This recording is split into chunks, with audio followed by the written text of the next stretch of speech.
ओ दादा, हे अमर म्हणून आहे, तो कुठं राहतो? काय हो, काय विषय झालोय काय? काही विषय नाही, ॲक्च्युली माझ्या बहिणीचं लग्न ठरले, तर म्हटलं जरा पोरगेला आधी बघून येतो. बरा झाला, पहिलं माझंच भेटलं होतं. अमर आहे ना, पुरा बाद झालेलं पोर आहे. वाडीत कोणास पण जाऊन विचारा. दारवेचो नाद मारणाचो आहे. संध्याकाळी गटारात पडलेलो असता लोलत. आम्ही पालखी करून घेऊन जातो त्यास. आणि दुसरा म्हणजे वरच्या घरात एक पोरगी आहे, काय म्हणतो? तिच्यासोबत 4 वर्ष लफडा चालू होता, पुरा झेंगाट. अबे साले. आणि दुसरा म्हणजे इकडं बघा, ह्याचो नाद आहे. काही पण जावा, कोणास पण विचारा, जायला तिथं डोलं टाकीत असता.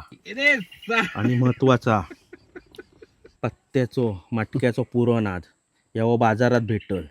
फुल नाद, फुल जुगारी माणूस आहे. अहो काय सांगताय काय? मग नाही नाही नाही नाही, हे असं नाही चालणार मला. हा, पण माझं नाव काही घेऊ नका, मी तुम्हाला सांगितलं या. नाही, नको नको नको. कारण तुमच्या बहिणीचा चांगला झाला पाहिजे माझं वाटतं. अगदी देवासारखे भेटलात तुम्ही मला. माझी बहीण दुसऱ्याच्या घरात हा. नांदायला येईल, पण हे असलं नको. हा, येतो. पण माझं नाव काही घेऊ नका. नाही नाही, तुमचा नाही हा. फोन. नाही नाही.